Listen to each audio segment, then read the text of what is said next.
isopropyl alcohol. Don't drink isopropyl. That's bad for you.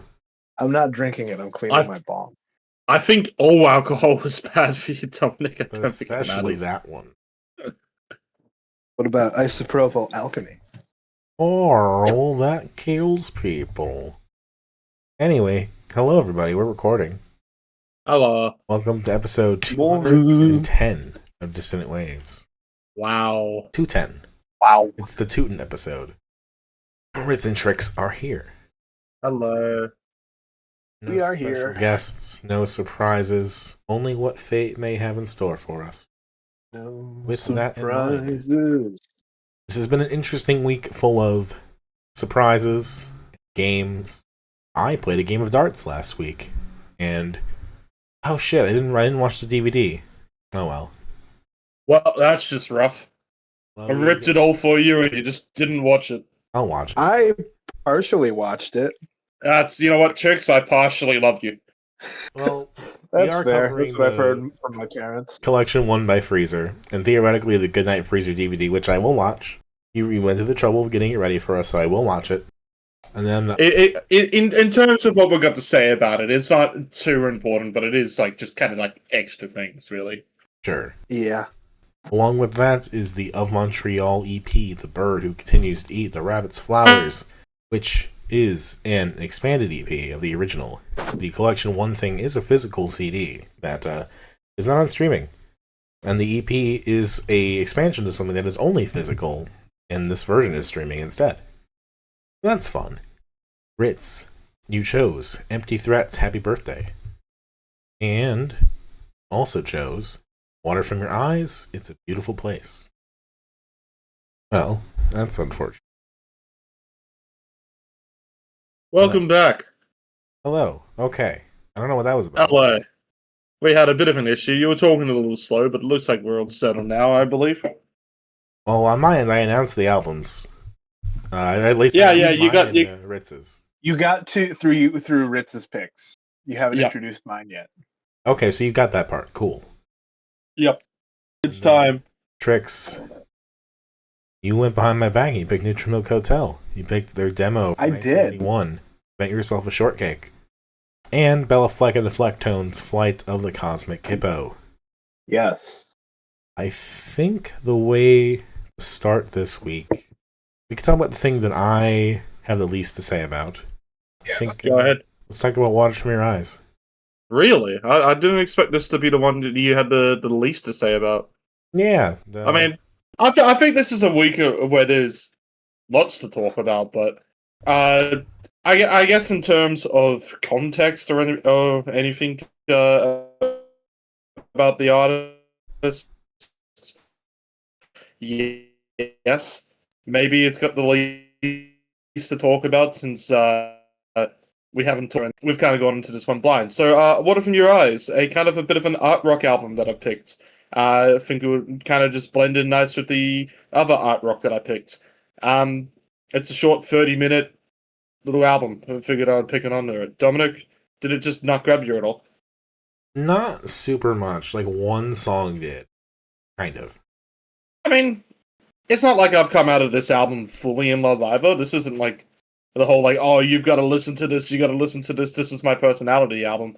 And in a sense, I can agree. I think there's quite a lot that happens in this album, despite its short runtime, that does lead to what can you really remember, requiring a lot of listens. But also, in terms of what really, really works, I'm going to assume the song that you're talking about is Knights in Armor. No. Then that we've got a different take, because I think that's the song that stands out the most to me. I like playing classics. That was another good one. Yeah, that one, I don't know, This was that kind of a had a cheese groove. sandwich. See, okay, what I was thinking about listening to this was like, it's like the anti-Battles. That Battles is like, you know, Mirrored was like this art piece, this like weird kind of instrumental rock thing that was hard to describe, but really stuck with you because it was. But also, sticky. in putting in that kind of this being an anti-Battles, is that Battles album also kind of loopy. It was very loopy the whole time. So Yeah. a lot of similarities in the song, in between its own songs. Whilst this one all the songs kind of go different places. But it didn't. But it didn't feel any. I wasn't super satisfied by a lot of it. It just kind of happened. So whether it went into places or it looped, it didn't ultimately matter that much in my taste because it was just kind of like, yeah, okay. But it also kind of has that. Yeah, I get that. I mean, it's not like I got out of this album with the whole like, oh, here's the theme that's going on, or that. Yeah, like it has the literal loop at the beginning and the end, which I did not like. Yeah. But that there is a literal loop there. Beyond that, yeah, though, it's just kind of like, all right, this was an art piece, I guess. Yeah. I feel like a similar one to kind of compare it to, but I mean, when we're going into the whole battles comparison, might be Still Houseplants. Now, that one was definitely a bit more loopy in that sense, and I feel like all the songs I kind of fit with each other a bit more in that one. But that still has that whole sense of the whole kind of avant-garde, kind of art rock. Yeah, that one, I can't think of the word piece. We'll just call it piece. That one felt weird in an organic way. Yeah. This feels. I get that. There are moments where it feels manufactured to be weird. Yeah, this feels like not to get a whole hung up in nepo baby shit, but like, don't Google us because our parents have blue names. Yeah. I didn't get that bad of a vibe onto it, and it looks like both of the artists, both of the members in this band are on previous acts, because you go on Spotify and it says the one's from a band called This Is Lorelei, or might be just their project, and one's in one called fucking Thanks for Coming, which I guess have both had some success. They are originally from Chicago. I don't fully know. I haven't. Well, there you go. I haven't fully invested myself in this band to fully understand exactly what the context is surrounding it. I get what you mean by like screaming nepo baby art piece. Okay, well, it looks whilst like, I don't fully agree with it, but I get what you mean. It looks like Nate Amos lived in the rural mountainside of Vermont with his family, so maybe not, but who knows? That's at least what it doesn't always matter exactly where you come from for all that, but like, yeah. No. Regardless, that's kind of irrelevant to the whole point of a point of the album anyway, or point of picking the album anyway. Yeah, at points I agree. I think this is moments of greatness. Maybe not moments of brilliance, but moments of greatness.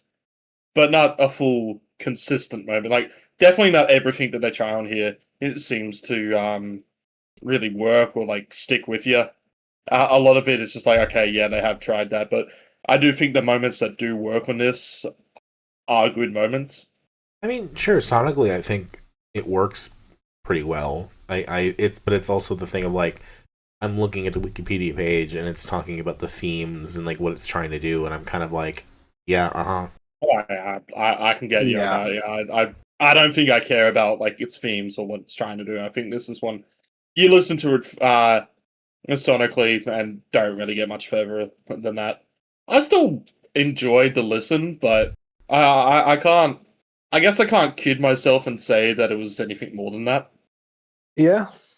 Not good kitchen music tricks, or was it decent? No, I listened to it once in the kitchen, and it did not stick around. I mean, Trix, you picked something that was even less of kitchen music, so. Yes, but I set time aside for the second one, and I like did art while I was listening. We'll get into it. Yeah, we'll get into it probably sooner than later, but yeah, I don't think this is an album that I can really specify like low points on it, but it's also one where I guess, yeah, the high points are what draws you to it, and there's only so few of them. It's one of those ones that it's made to be moment after moment after moment after moment, but just doesn't. It doesn't come off that way. There are also like interludes and things that feel like they're meant to be something, but I don't get anything out of that. Yeah. All right. Well, we'll play a fun game then. Trix, what was the pitchfork score on this? Oh, who? You'll be guessing too, Dominic as well. I'm just letting Trix guess this. 8.4. I'm going a straight. Dominic, 9. what was your? I'm going straight 9. Trix, 8.3. Jesus Christ. And I like this album, but yeah, I agree. I don't think it's worth putting that high. This is like a 6 to a 7 for me. Probably on the 6, to be honest. It comes off as, I like it, I like the vibe, I can definitely see people to recommend this to. But in terms of rating it as an album, there's definitely just a lot of drop-offs or just kind of moments where you can kind of, I guess, ignore a lot of this. I guess the true arsehole way of saying it is that this would be a fantastic EP. Yeah. Yeah, yes. I don't know. Honestly, if you just, like, combine the songs with the interludes and just kind of made it a more dynamic thing, I think it would work better. Yeah. I also want to shout out again playing classics. Apparently it was inspired by Brat. So, like, someone understood about playing those club classics. I like Knights in Armor and Life Signs and playing classics.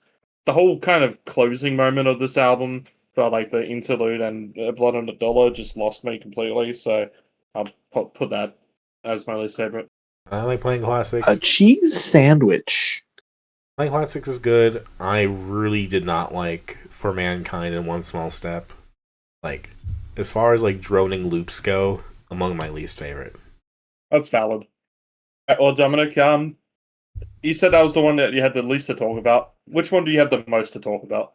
Oh, the most to talk about. Do we want to go there? Doesn't mean. I was going to say, oh, it doesn't matter. We can go whenever we want, but it doesn't have to be your favorite. It just has to be most to talk about. And yeah, what do you reckon about Montreal, baby? All right. The first major EP, The Bird Who Continues to Eat the Rabbit's Flowers. First released in the original form, the first 5 tracks, I think, in '97, shortly after Cherry Peel. And then Kevin Barnes re-released it again. And apparently it was driven by, I have more songs, but also my label doesn't want me to put out more songs, so I'm going to go to somebody else to put out more songs. Alright, so I want to point this out when I say this, Dominic, that I mean this with pure respect and nothing else. But if I didn't already know that you were gay, I would have been questioning it after you picking this. So there's a story with this.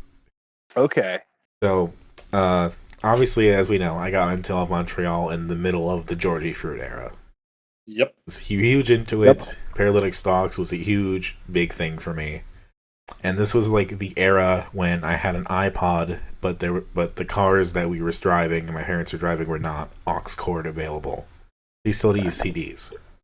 So my bright idea was like, okay, well, I can order a CD on Amazon. I'll just order an Of Montreal CD and play it in the car with my dad. And this was the CD that I chose to order. Because I'm like, my dad likes music. Maybe he'll understand why I like Of Montreal. This was not what I expected, and this was certainly not what he expected. I believe his response was, "It just sounds like the same song."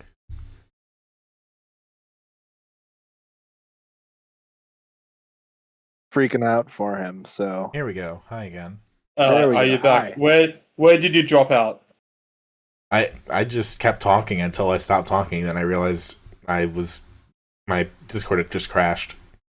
That's all good because we had heard you talking about your father and Of Montreal and thinking all songs sound the same, which is about where you stopped talking anyway. Yeah. I agree with your father on the sense of musically these songs sound the same.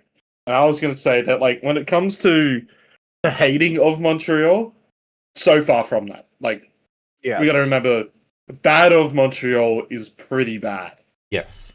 But when it comes to good Of Montreal effort.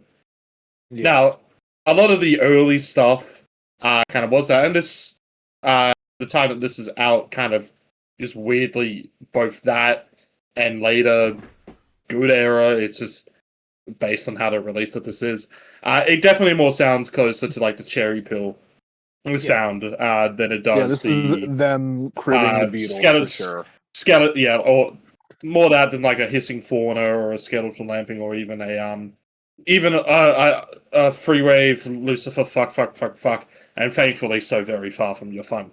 But it comes off as an EP that's just you're forced to try and listen to what Kevin's saying just to and try and get something out of this EP, but the mixing of it also makes it really hard sometimes to truly get invested. Except for possibly somehow the gayest song that Of Montreal has put out, "When a Man is in Love with a Man." Gayer than Tim Wish You Were Born a Girl. Yeah, it's one of those, like we talk about all the ones where we can go through all those pop changes, even go through the whole Georgie Fruit stuff like that. And no, the gayest Of Montreal song is just that one. A cute little tree song about how loving a man is better than loving a woman, unless if you're a woman, in which case loving a woman is better than loving a man. A man loving a woman is cool but boring. Mm. And it's like, how did Kevin not see it sooner? But like, okay, if we take it as the initial EP, we get up to Disguises, which is a Who cover. Yes. And like that's okay. But I do think the secret sauce is the extra tracks. I didn't think they really brought anything else, though. That's the thing. I just think they add so much more personality. The Secret Ocean is an Elf Power cover, which is another Elf and Six band, which at the very least gives us a good acoustic Kevin Barnes song that sounds like an Elephant Six song, which means like, they were a part of that. Wow. Mm-hmm. And then there's it's go ahead. hard to. It's I was gonna say it's easy and hard to remember that yes, like Of Montreal was a part of Elephant Six because they were probably one of the most successful bands or long-lasting bands out of Elephant Six. But also one that was never super associated except for like I don't even know. I don't even know if anything was released through Elephant Six. Just Kevin and people were around. Pretty much, yeah. Yeah. But also, there's the Yoko Ono cover. I didn't even realize there was a Yoko Ono cover Felt like because smashing my face do through not. a clear glass window.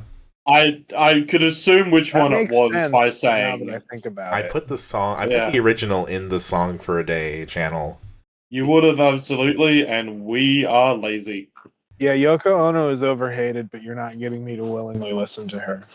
I think Yoko Ono is hated as bad as much as she should be. She's overhated for splitting up the Beatles because we all know that's kind of bullshit, but she's underhated for everything. I think the original song has concepts, but I don't think she does it justice very well, personally. I think Kevin does a better job. You think this is a Johnny Cash Hurt sort of deal? Okay. I don't think the song itself is on the level of Hurt in any way, shape, or form. But in terms of a artist, like, just making a song that just sounds like their style, barely being able to tell it's from something else, yeah, it works pretty well. That's fair. Apparently it's Yoko approved. Sean showed her it and she enjoyed it. I wonder what Yoko good Ono on thinks Kevin. of NFTs. Did she ever do an NFT thing? I just don't follow her at all. I have no idea, but like we know that Sean Lennon loves NFTs. Yeah, we try not to think about that one. I have to because I like Claypool and Delirium. That's why I try not to think about it. And like I do agree, very overhated, but also I also agree that I don't think she was super talented. Like she can be avant-garde and that's fine. But I love Manny. But like I've listened to the original and I don't think it's very good. That's fair. Yeah. Like it really like it gave me the impression of like, okay, we're gonna give you everything we can to make this song sound the best it can be.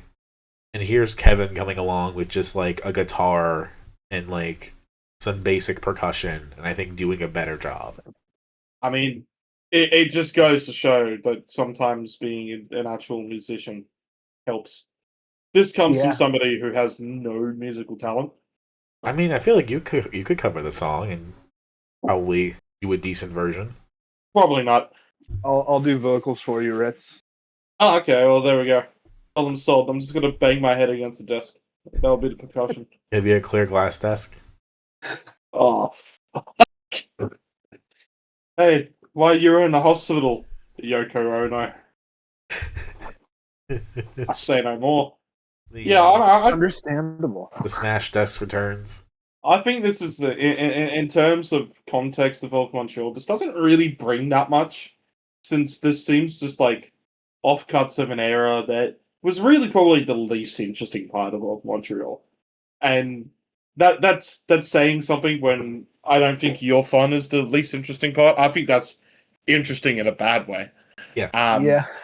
And I also think that's the album that Kevin needed to kind of go, oh shit, yeah, maybe I've gone off the rails the wrong way here.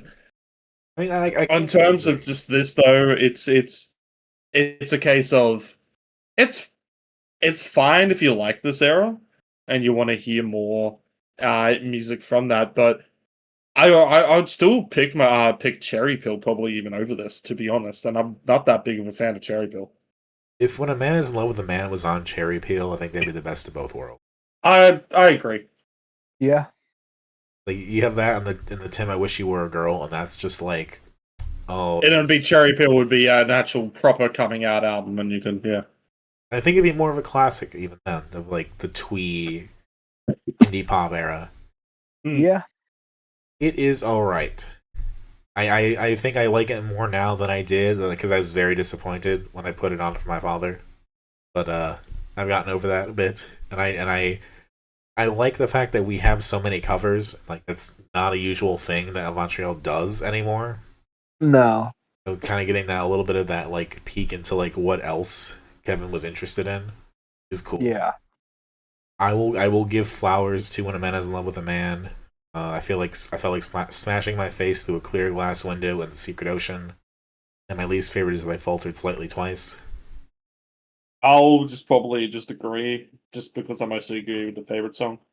I'll throw favorites as When a Man is in Love with a Man and the Yoko cover.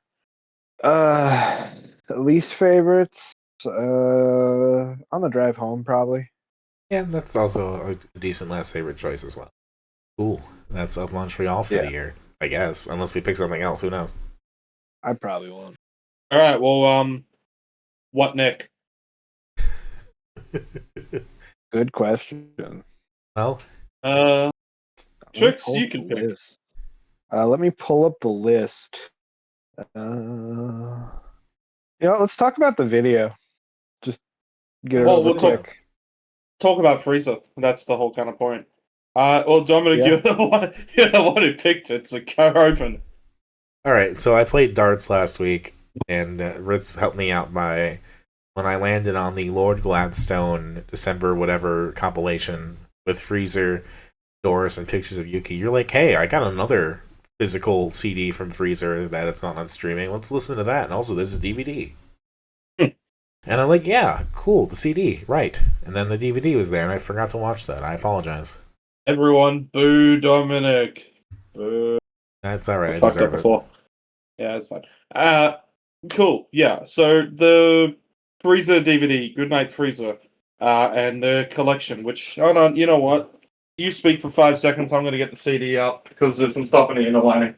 I am very curious about the timing of everything, because I believe Ritz said that Freezer broke up.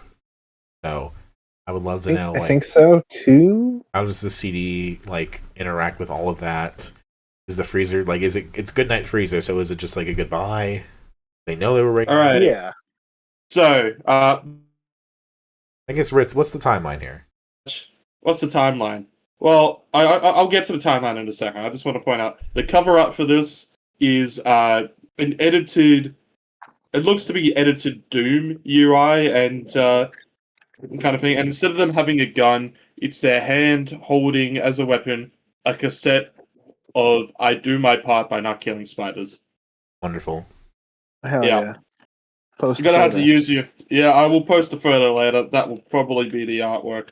But I'm just gonna talk about the timeline in a second because in the inner notes, it will say all of that, but also more importantly, Collection 1 is a curated selection of songs spanning from 30th of December 2020 to March 22nd, 2024. It does not include everything because we do not like everything. It does, however, reflect and reverse chronological order our progression up until now. Each one of our releases has effectively been an effort to bury most of what came before it, continuing on with only a handful of songs that we truly believe in.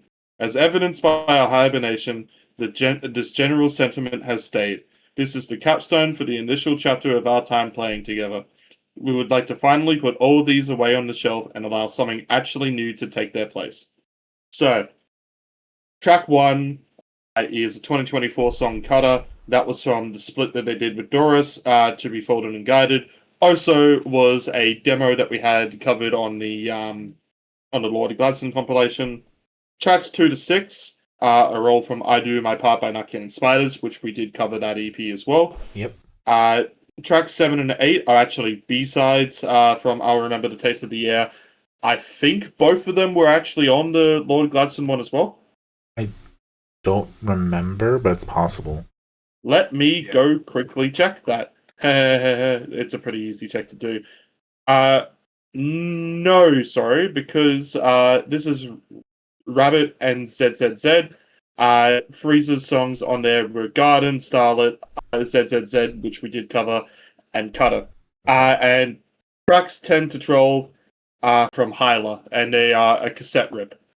EP, which is not on Spotify, only on Bandcamp or on cassette. Whilst track 13, it seems to just be an unreleased piece of work that they've done. That is the context. Yeah, that is the context for the whole CD. The actual movie itself, Goodnight Freezer, was the tour documentary that they had actually filmed themselves, covering their 2024 tour, which would be their last, I think actually their last ever tour. I could be, oh, no, second last, because they did a tour with Doris and a certain band that I don't want to mention later down the line. But this is their winter tour. In fact, I probably will have to mention stuff about it later, but we can get to that a bit later. Tour which covered them going to Adelaide, Brisbane, Wollongong, Sydney, and Melbourne. That is the kind of context going into this. The band has since gone on hiatus, seemingly forever, but they haven't confirmed a breakup. I think they're in a case of they don't wish to continue the band anymore, but they also don't want to call things permanent. Mm-hmm. This was followed up by them doing one last show, which is their only show that they've done. I think it's the only proper show they've done this year. Maybe I can't. I'm gonna have to quickly check this because their official last show now happened about a month ago. Part of Sawhorse Festival. Shout out Sawhorse, where Freezer played their last set to close off the festival, and I did just check out the timing. That is the only show that they've played this year. They had kind of quietly broken up in 2024. Around December time, they played a secret set at a house show in Wollongong, because they are originally from Bateman's Bay. Some of the members have moved to Wollongong, some of them have moved to Canberra. I don't know if that's still the same case, but that was just what I had heard.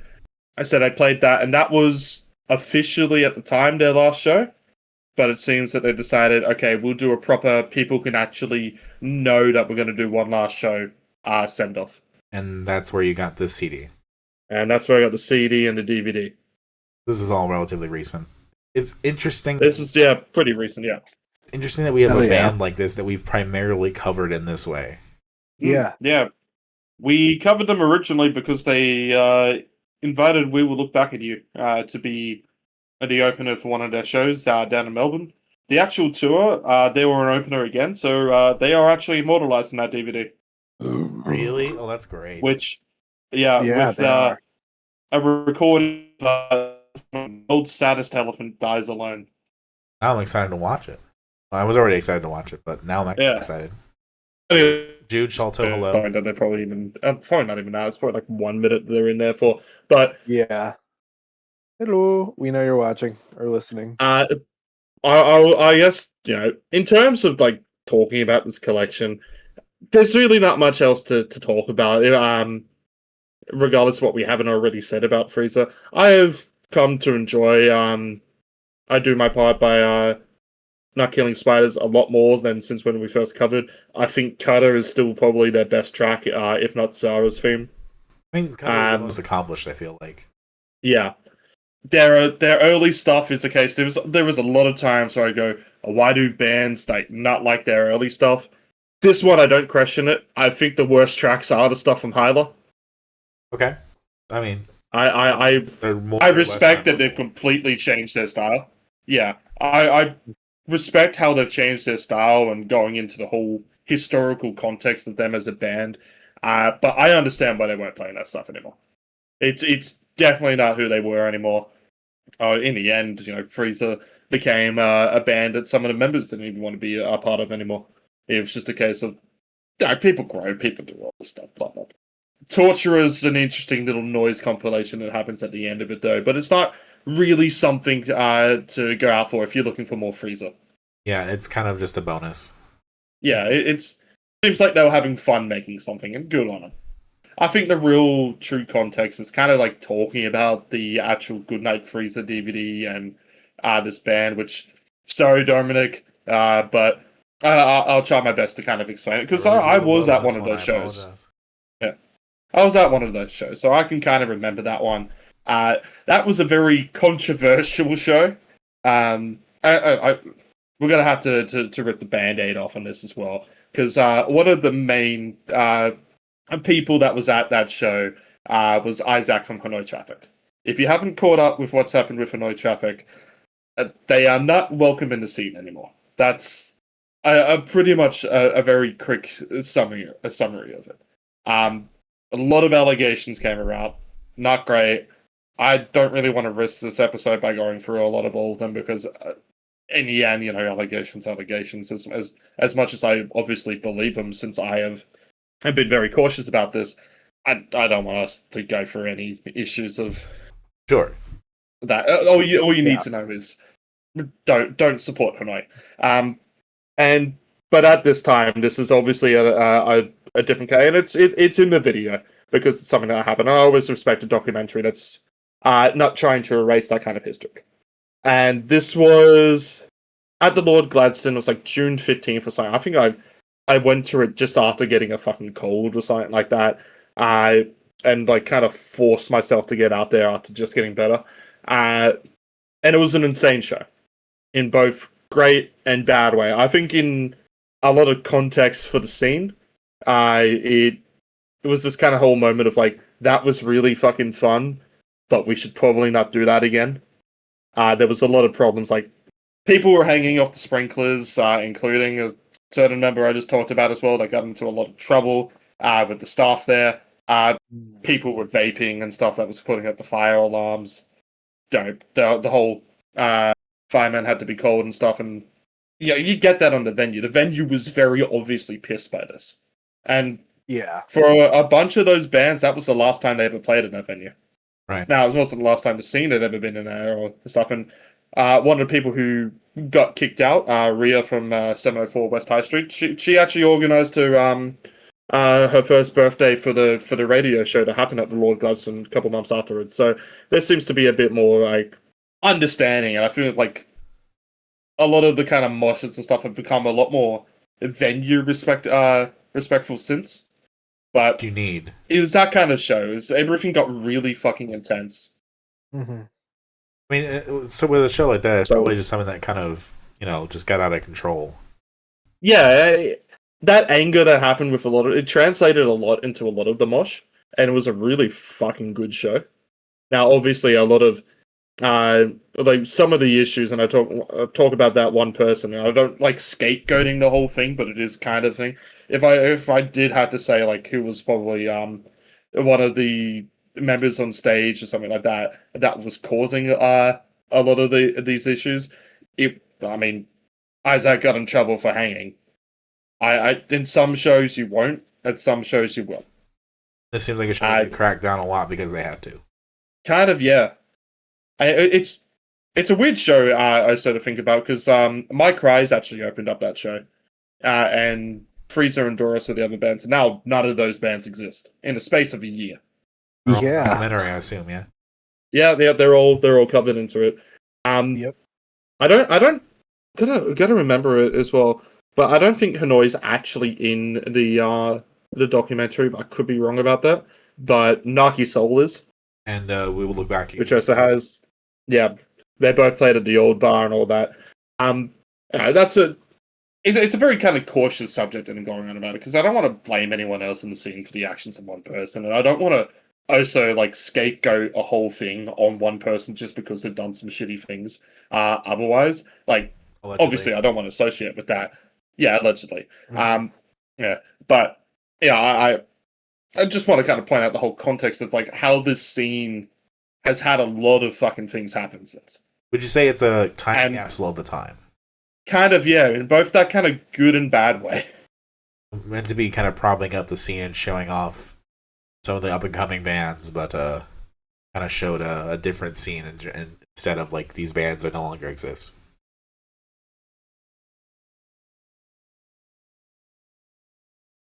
Whilst the more recent stuff has gone to their own direction, there's still a band that's been around, despite the fact that when we interviewed them, they said at some point one of the members was going to move and they were just going to do a Mac DeMarco album to end it. At this point, I'm waiting for the breakup so we get that album. I think I cut out there for a good portion of that. Can you summarize that?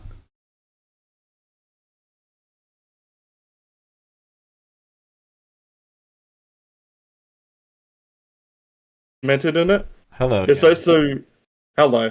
Yeah, I don't know what the fuck's going on with this paying and all this shit. It's just a bad night to record, I guess. I don't know why. It just happens as it is. How much got cut off? I got you're talking about that. We were talking about. We look back at you, and you said something about them moving away, possibly doing the Mac DeMarco thing. Oh wow, I fucking said a lot since then. Look, the point is there's actually a lot of members in this and bands in this video that did have that whole, hey, go check these out. These bands still exist. A vibe going on. It's more Sydney. They got fucking fucked over. Hell, even of that, none of the bands that played that Sydney show were originally from Sydney. My Cries is originally a Central Coast band. And Doris was originally a Newcastle band. Yeah, the I think moved over, but like Freezer's also a Wollongong, Bateman's Bay, Canberra band. Originally, You Me Dancing was actually supposed to open up that show, I think, because I think 750 played it as well, and 750 I think still exists. Yeah, no, 750 definitely do exist. Sorry. How's Pictures of Yuki? Pictures of Yuki do exist still, but they didn't play any of that tour. There's someone associated though, so at least there's something to hold. Yeah, yeah. Mm-hmm. They're also associated with Chessmaster, who I shouted out. I was playing on that. I mean, a lot of this DVD is just a tour doco. You're not going to get much other than clips of them performing live and little clips of what they were doing in between shows. There's not really any story or anything that happens in there. There's a bit of shit posting that happens. After all, this is a pretty young scene. I'm sure. Yeah. It ends with them performing Wife on the drums, and then it just kind of ends. It's a time capsule, and that's kind of what makes it interesting, even if it doesn't really make it any more further context or any more like desirable, I guess, to go towards. I think it's one of those like you really had to be there, and watching this video, having not been there, isn't probably going to do much for you. I mean, it's good to put a name to the face, I guess. Yeah. Yeah.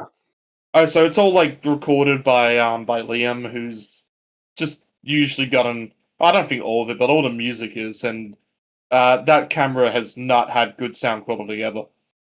It's led to a good vibe, but this if whole you're movie expecting, kind of gave me heartburn. I'm not gonna lie. I can feel that. It's yeah. Personally, like kind of looking into this, and after Freezer's gone, I personally think Sydney skramz or similar is in a very kind of like weird spot where we have definitely had some pretty big names just go, and more in a sense as well start again. Yeah, well, in a sense, it is starting again. We are getting all these artists like my friend Patty. Shout out Patty Graphics. He was selling his zine at a house show that happened the other week. I wasn't able to get to that one. I was busy moving and shit like that, which sucks, but what can you do? And he was talking to some of the bands that were playing there. I think Goblin Violence was one of the big ones. And he was showing the photos because he took a photo that's in that scene of that show that happened at the Sydney one. And it was these band members are talking about how they were there and they got kicked out of that show and all that. And it's kind of like, yeah, this whilst the scenes had a bit of a hit and stuff with all these bands dropping out, you know, whilst they say Sydney, even though all these bands are away from it, you know, these are bands that were playing Sydney all the fucking time and all that, and that's kind of why it matters. But you can see in just such a short time that it has propped up the scene in which we are able to recover. It's just going to take time and people finding the new bands. The new. Yeah. Yeah. So I guess shout out Goblin Balance. This is one of the big ones doing it. Or April, that used to be called A Place Without Sound, frequently around Sydney. And some in Wollongong and stuff are coming up all the time as well, and even Canberra. It's a scene in which they propped up the right people, and whilst it's still small, it's somehow still surviving. And that's kind of like the cool takeaway that's kind of happened from all of this, even if that video just isn't able to show that. That's fair. It'd be nice if they made it more accessible. Yes. It would be. But as the title And I personally think it should be. Tactic Liam from that has been historically archiving Australian skramz for a while now and has done a fantastic fucking job of it. Hell yeah. So I hope he doesn't mind me saying that if anybody wants the Goodnight Freezer DVD, I might have ripped it, and you might be able to just message me for it, and I will pass it. There's a certain irony in people that are big into the scene and are very good at chronicling the scene, but they themselves don't want to be as chronicled. Yeah. Yeah. We've been there before. We have. When I talk about favorites on this, it's like one of the best songs of Freezer's discography and what went the hardest live. Viewfinder is always one that I think was just a great moment live every time. Sarah's theme, personally, I think is one of their best studio songs, and Cutter is just their most accomplished. Least favorite out of all this is probably something like Wait. I kind of respected Frogs Do Battle. Oh, I like Frogs Do Battle, actually. That was pretty cool. Yeah. I'll generally agree. I like the Viewfinders. I like Cutter, alright. I do like Frogs Do Battle, actually. My least favorite's probably just Getting Through Torture. I'm gonna put a fat cheese sandwich for this one. It was generally pretty amicable. It went pretty well in the kitchen. Interesting. That's the most surprising thing of all. Yeah.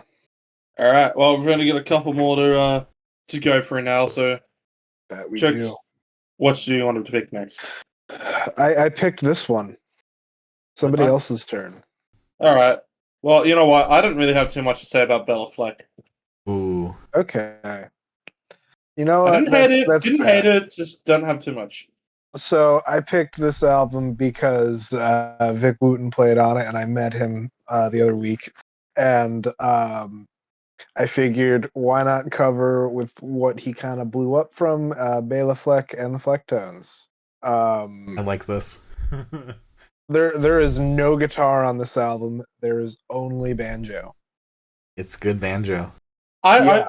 He's the greatest banjo player ever. I want to point out, Dominic, when I said I had the least to talk about, I do still like this album. This was a nice listen. I just struggle to fully kind of comprehend, I guess, an instrumental album like this. I think it's one of those. You don't hate jazz. You fear it with its lack of boundaries. Yeah. I mean, I fear a lot of things, but let's say that. I like that we have both a Beatles cover and a Yoko Ono cover this week. That we do. What a weird coincidence. Yes. I will say their cover of the national anthem, The Star Spangled Banner, is actually really good. It is. Only because it barely sounds like it. Yeah. I had this plan at work, and somebody was like, "Is that the fucking national anthem?" Yes, and you can only tell by the harmonica. Yes, it is. Yeah. A song like "Star of the County Down" also just had me going crazy. Like, I think I've heard this before. I think I've heard this. This sounds familiar. Like one of those Irish country songs. Also worth noting, Vic Wooten's brother, Future Man, did drums on this album, and he doesn't use a traditional kit. He uses a He Synth-Axe uses, drumatar. yes, that he modified himself. Oh. I mean, sure. And there's a video on it, I'll link of it later, where he's explaining his thought process and why he laid it out like that, and what it allowed him to accomplish sonically. And it's fascinating. When you have the most accomplished banjo player ever, why not have something even weirder going on? Yeah. You know what this is? So, Go ahead. I'll let you talk. I was gonna say Mama Wooten was pumping out geniuses. You know what this is? This is really good video game music. It is. This is like an RPG soundtrack. Yeah, and like the Cosmic Hippos are like the overarching entities with the. Gotta tell my kids this was Earthbound. More like a Chrono Cross, but yeah. Like Jekyll and Hyde and Ted and Alice is a really good like boss theme. Yeah, I hear it. The Star Spangled Banner is like a good town theme. Michelle's a character theme, obviously. Yes. I Turtle Rock. Yeah. I was kind of digging this, kind of like with that mindset of like, ooh, this was a soundtrack. This would be amazing. It's still really good on its own. Don't get me wrong, but like, yeah, I feel like a lot of composers like took from this. Yeah, the banjo soundtrack on SNES was like popular. Oh yeah. This is jazz. We haven't covered a ton of jazz. No, we covered like some more classic jazz, I guess. Yeah.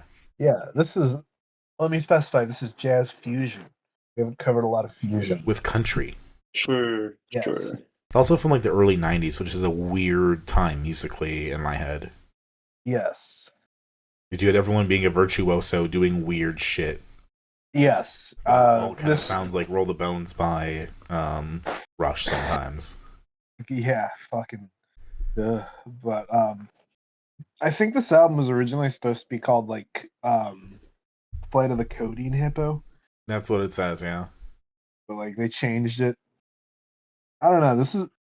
This sort of thing is just fascinating to me, and I can listen to it and like break it down, deconstruct it, listen to different parts each time, and still be amazed.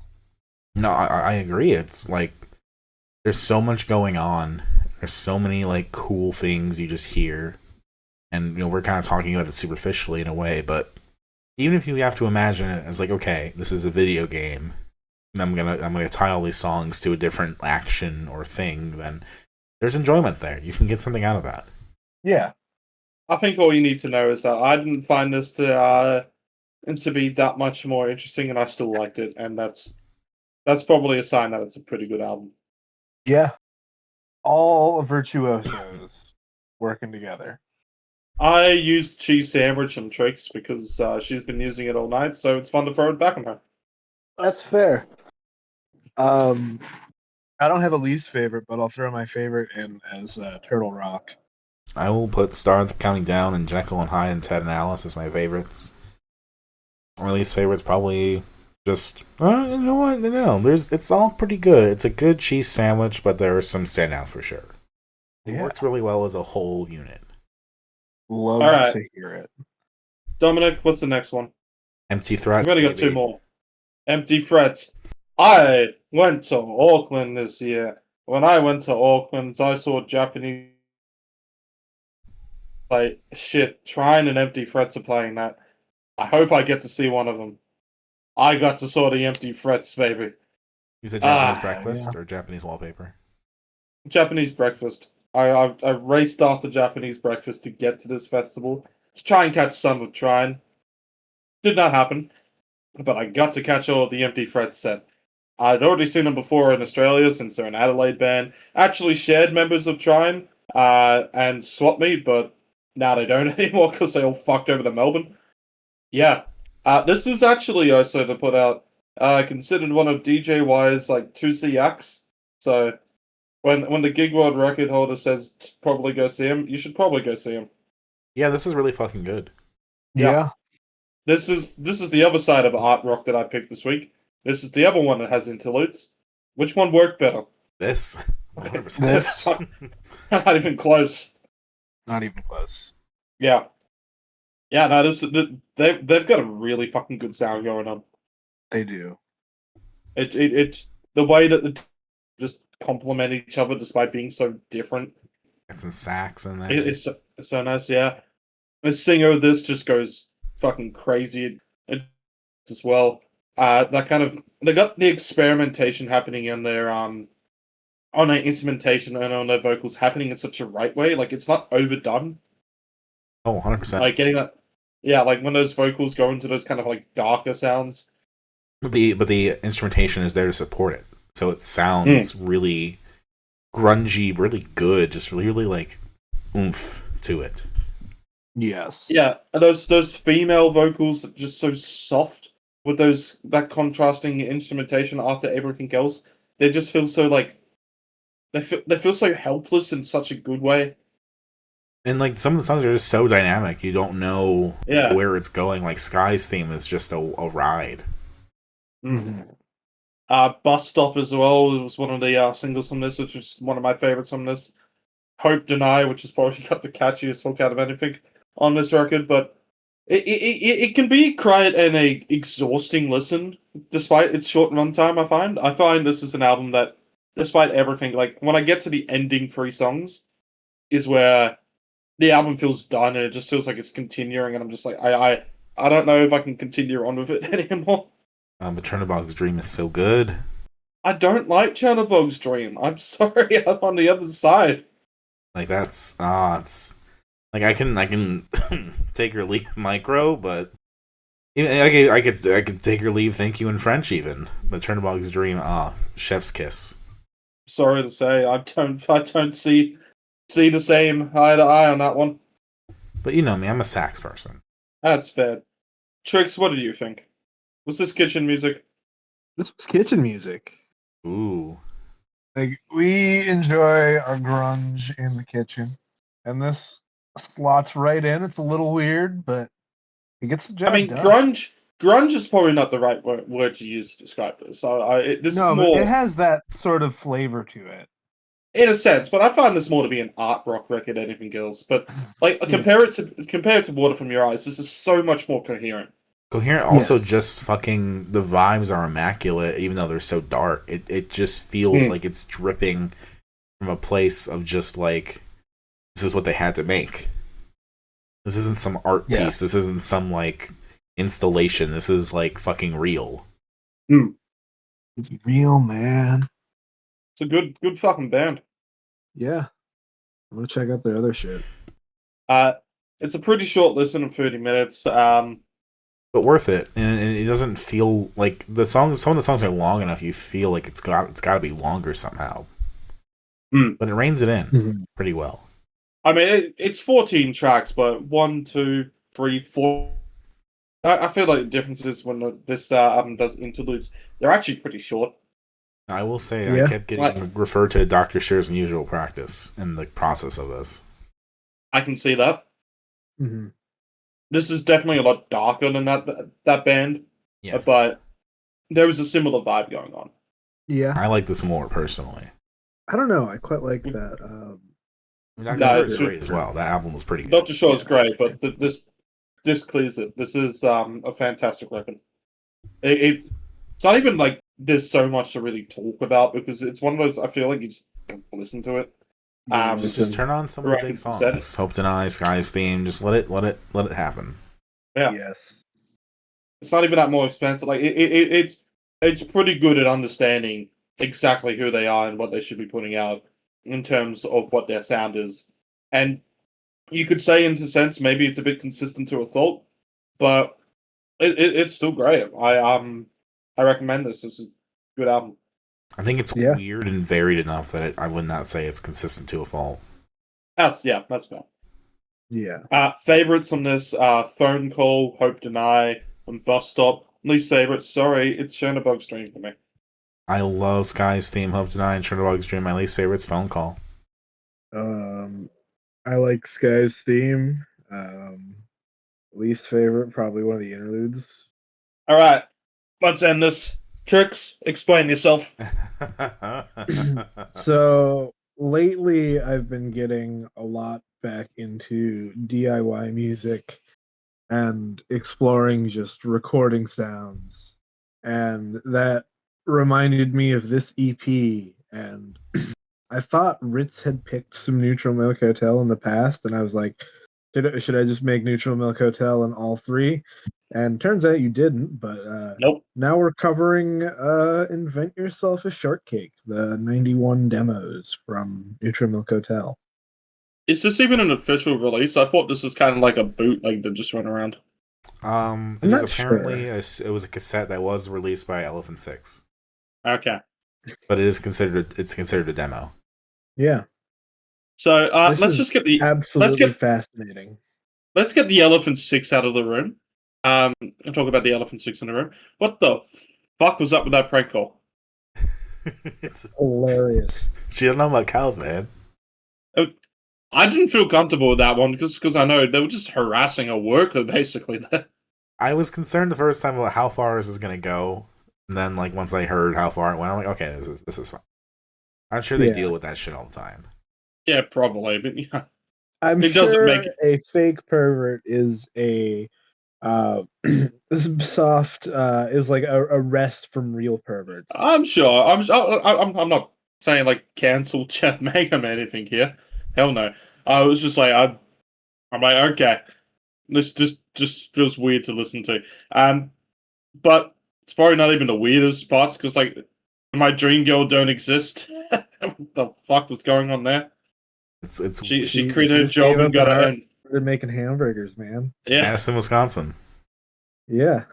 Digestion machine, which uses that sample that's used at the start of Everything Is. Remember, it's all like punk rocker. Yeah, the fact that you can see just like from this exactly where Neutral Milk Hotel goes to shouldn't be fucking anything. Synthetic flying machine. Flying machine, yeah, which is obviously Up and Over. Yeah. Or King of Carrots Part 3.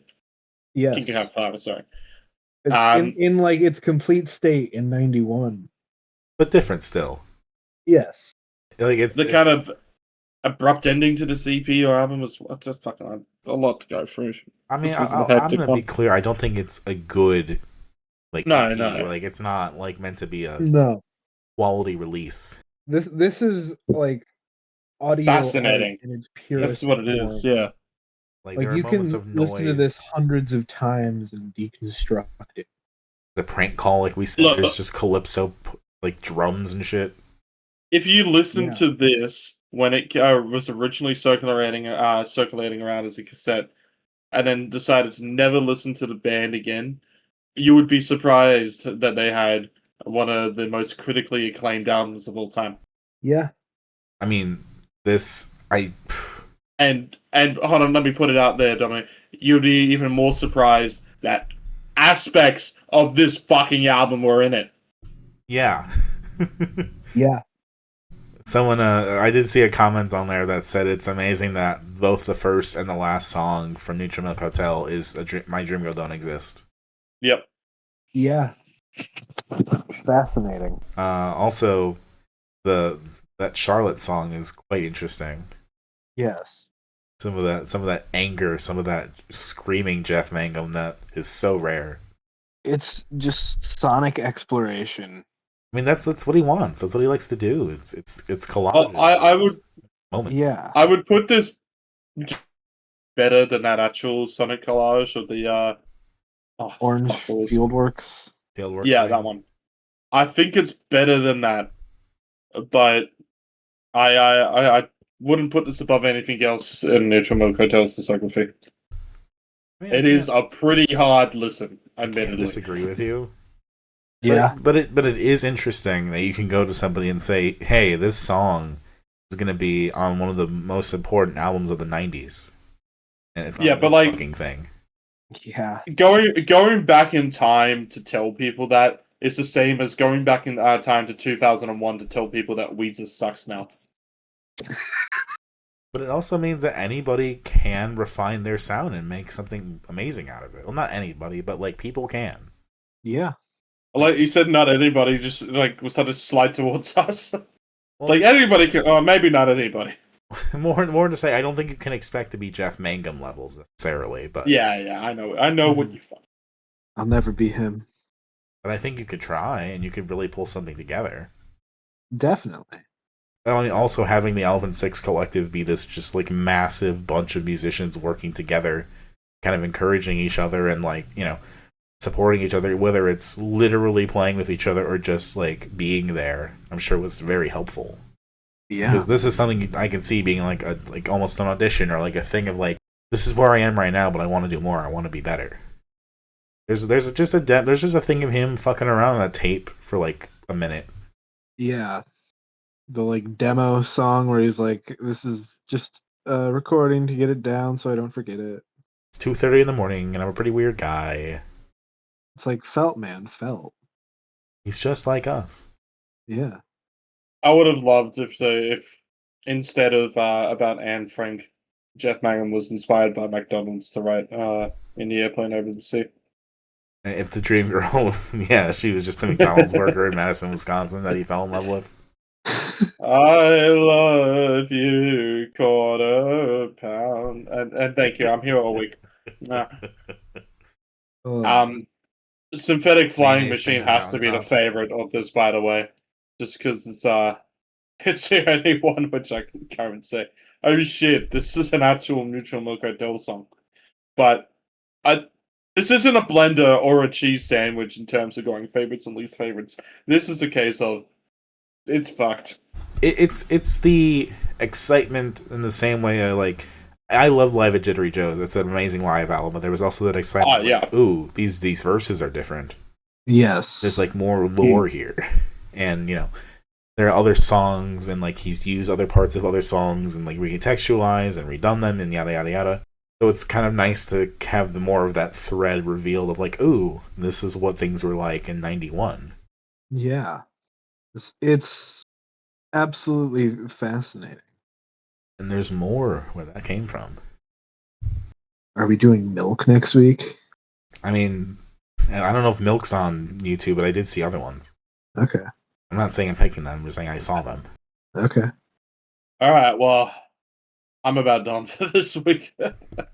Alright.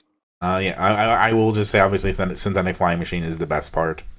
I do think listening to the random noises is a bit much, but it's fine. I think my favorite... I haven't given my favorites or least favorites yet. Yeah, sorry. I think my favorite is actually My Dream Girl Don't Exist. It is just genuinely one of my favorite Neutral Milk Hotel songs, and it's so fascinating to see here, and it's like early, extremely weird form. You know what? I will respect that. I appreciate that it genuinely feels like Jeff was just rambling on for some of these demos and just didn't know where to go. Yeah. Yeah. Alright. Are we time for rankings? Yeah. Let's do it. Let's do it. Fuck, I guess least favorite has to be Water From Your Eyes, doesn't it? I mean, least favorite can be Invent Yourself a Shortcake. Yeah, it is. Least favorite is, like, in terms of an album, is the Neutral Milk Hotel one. Then it'll be Water From Your... No, then it'll be Of Montreal for me, personally, because I think the highlights from Water From Your Eyes are better. So, Neutral Milk, Of Montreal, Water From Your Eyes, and that means Flight of the Cosmic at number 3, despite my indifference. Yeah, I would agree, yeah, because consistently it's better than Water From Your Eyes. Then number 2 would have to be the Freezer collection, because I just like Freezer. And then number 1 would be Anti-Threats, Happy Birthday. I think I will go with the bottom being Neutral Milk Hotel. Above that, we're going to do Water From Your Eyes. Above that, be Of Montreal. Well, no, I think Freezer. I love Of Montreal. I can't put them under Freezer. I don't even think it's their best record or anything like that, but That's fine. My respect for Montreal. I'm mostly just putting Freezer up that high because I just love Viewfinder and Sarah's They're good songs. They're good songs. Don't get me wrong. Of Montreal, then I think Béla Fleck, and then Empty Threats at top. Okay. I'm going to throw Water from Your Eyes at the bottom. Then I'm going to put Of Montreal, Neutral Milk Hotel, do Freezer as a collective, Flight of the Cosmic Hippos, and then Empty Threats. Oh, I win every week again. Well, with that, I'm going to pick my albums first because I always make everybody else wait. So, Okay. Dust has got a new album that's being covered, but there's also finally proper bedroom skramz coming out of Sydney. So I'm picking the Bug Hug album as well because it's just too cute of an album art to ignore. Bug Hug? Bug Hug. And it's two Okay. ladybugs dancing as the album art. Okay. Wow. Cute. Jokes, do you want to flip a coin, or do you want Dominic to go first? I'll go first. I'm gonna flip a coin, but first I want to get into my first pick. That was going to be my definitive pick. And every time I hear Early of Montreal, I think that Kevin Barnes sounds like fucking Larry from VeggieTales singing his silly songs. And so we are covering the 2005 album that I had on CD growing up as a kid. And now for Silly Songs with Larry. And now it's time for Songs with Silly Larry. Or Silly Songs with Larry. It is 3:22 a.m. And so then I'm going to flip a coin if I'm going to cover these 2025 picks. Do you guys we call it for no? I call heads, Dominic calls tails. Sure. So which one is? I'll find out after. I'll ask us after you flip. Okay. Tails. Pick 'em, bitch. Pick 'em. Yeah. Okay. We are going to be covering an Australian band I found the other day. Alien Nose Jobs. I do know that band name. That's more album. Eggpunk, I'm pretty sure. Yep, Forced Communal Existence. And we're going to be covering an album by I linked it in stuff we're going to cover, but I'll relink it in the whatchamacallit, The Cripples by The Cripples, which is like a dusted off early project by one of the guys from Sex Mix. Interesting. Okay. Well, since you picked your fun, unique option, this week we picked both Kevin Barnes and Jeff Mangum, which means that my first pick is going to be the secret side project, which they probably did together, but no one's ever super confirmed it. It's Major Organ and the Adding Machine. Do we want? Okay. I'm gonna say we're just gonna do the extended version because it's the only album of theirs. Yeah. Yeah. So I'm gonna link that. Then I'm trying to see what do I want to pick as my 2025 related dealio. Okay. Had all the time in the world to pick. You've really taken after me, and that's not good. I mean, I have options here. I'm just trying to feel. I'm just trying to feel out what I want. You know what? Okay, we're doing a kids-related thing. Kids bop. I'll pick the former child actor. It's Finn Wolfhard's Happy Birthday. Okay. Oh, with that we have. Shit, what do we have? We have a lot. We have Dust, Sky is Falling, Bug Hug, Where We Flew, VeggieTales, and now it's time for Silly Songs with Larry, Alien Nose Job, Forced Communal Existence, The Cripples self-titled, Major Organ and the Adding Machine, self-titled, the one with more songs. Yeah. And then Finn Wolfhard's Happy Birthday. Well, with that, that's been another week of Dissonant Waves. I've been riddling. I've got to make nachos. Hell yes. Hello, Manny. I have been Trix, and you can catch me somewhere. I have been Dominic, Domino, whatever you choose. I exist merely to exist. I come here of my own free will. And I thank you for joining us. Have a wonderful time with the rest of your time until we meet again. We love you all. Yeah. Aww. Love you too, Manny. Good night, everybody. Bye-bye. Bye.